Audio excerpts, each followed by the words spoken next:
everyone, this is Halloween Haunter here, and welcome back to yet another Halloween video. And in this Halloween video, we're going to be reviewing the Spirit Halloween 2022 Creepy Baby Doll. This is the last of the 3 new haunted dolls I have to review for the channel, and also the last item I have to review that I purchased at Flagship. I kind of wanted to space these out, so let's finally conclude the Flagship purchases with this Creepy Baby Doll. Let's look at the packaging before we start. It just says Creepy Baby Doll, and it has the glow around the packaging, and then here's the back of it. It just says Creepy Baby Doll and the price tag at $26.99. This doll is actually made by Xing, which they are actually a new company, and they have been making haunted dolls recently. They made the Crouchy doll, and they made the Pumpkin Nester doll, and they've also made this doll as well. I guess I'll kind of start with the pros. The pros of this doll is I love the light up eyes.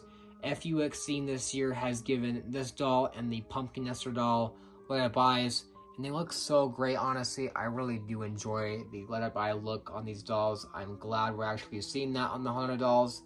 We've never seen that beforehand, and I think this light up eyes on this doll actually looks better than Pumpkin Nester's light up eyes, just because they blend in with the eyelids very well. Like, this doll didn't really need the light up eyes, but honestly it just pays off well with this doll, and I don't mind it. Honestly, I like the light up eyes. They look really good. I kind of like the unique hand molds, and they're not really needed. I don't really mind them using the old haunted doll hand mold from the SVI dolls, but since this doll is not SVI, it does have new feet and hand molds, which are slightly different, and they're fine for the most part. Nothing too interesting, but I do kind of like the unique hand molds. The face mold is alright. I kind of like it, I guess. I kind of like the face mold.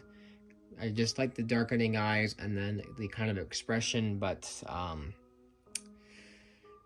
I think that is where my pros end with this doll. My first con I want to talk about is the price. I guess I'll get that out of the way. I kind of mention this in every haunted doll review I do, but the price tag needs to be lower. I know this doll is $27, which is cheaper than the Pumpkin Nester doll and the Hugs doll for this year, but still, this doll needs to be probably around $20 to $25. I don't really like the $25 price tag, but at least it's $2 cheaper than $27.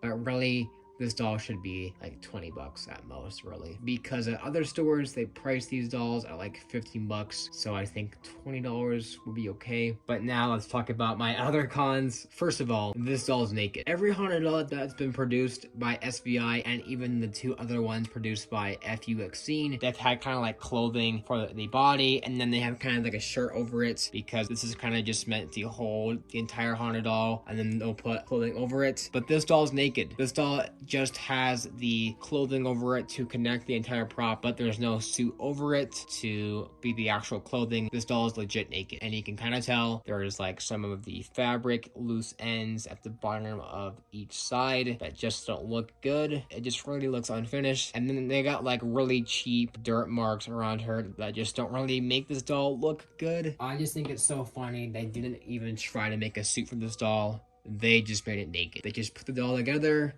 and called it good. That's just so funny to think, honestly. And next, the other con I have is the cracks. Now, the cracks on the feet aren't that bad as the rest, but they're still not the best because there's still too many cracks. Like over here, the cracks are like way too thick, and I don't know, they could just not have as many cracks. But the feet aren't the worst part. The hands start getting worse because there's a lot more bigger cracks that just don't really make any sense and don't really look like cracks. They kind of just look like black marks on them, which they are in real life, but in a more realistic term, they're trying to be like cracks, but they don't look like cracks. They just look too weird. But the worst part is the face. The face has a million cracks, and a lot of it just looks really weird and strange. This doll has way too many cracks for the entire body, and I honestly just hate that because SVI has made cracked haunted dolls, and they have a lot of cracks, but they're able to blend it in a realistic way that makes it look natural, because I feel like for this doll has way too many cracks. It almost feels too unrealistic. Like, I feel like at this point, if this doll had too many cracks, it would have shattered by now. There's no way this doll is intact after this many cracks.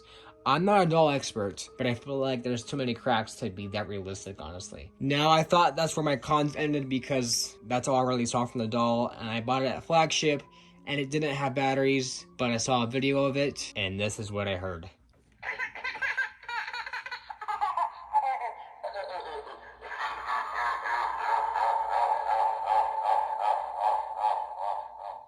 Yes, this doll has really bad audio. It has a baby cry sound effect at the beginning, and then it goes to a generic, evil, groaning demon voice that just sounds awful for the doll. It's literally a generic Halloween sound effect that you'll almost hear anywhere. I cannot believe this doll literally uses stock audio like that. That is just so lazy and cheap, and honestly, it is just so funny to hear that doll have that audio with that laugh. It's honestly so laughable. I mean, that's really it for the creepy baby doll. I mean, it does look pretty creepy, just for the wrong ways, honestly. With that being said, I don't recommend it, but if you're willing to buy a funny and hilarious prop, just get this. This prop is honestly so funny. You'll get a kick out of it. This doll sucks, honestly. This doll is the worst haunted doll at Spirit Halloween. And if you know me pretty well, you know that I like the haunted dolls. I buy all of them. And the only reason why I bought this one was for the collection. It shouldn't have been produced. I cannot believe we didn't get a Wacky Mole doll or even have some new vintage dolls, but we got this. Spirit definitely took a backseat with this one, and honestly, it didn't pay off. So I don't recommend it unless you want to buy something funny. That really concludes my review on the creepy baby doll from Spirit Halloween 2022. Make sure to like, comment, subscribe, and I'll see you guys in the next Halloween video.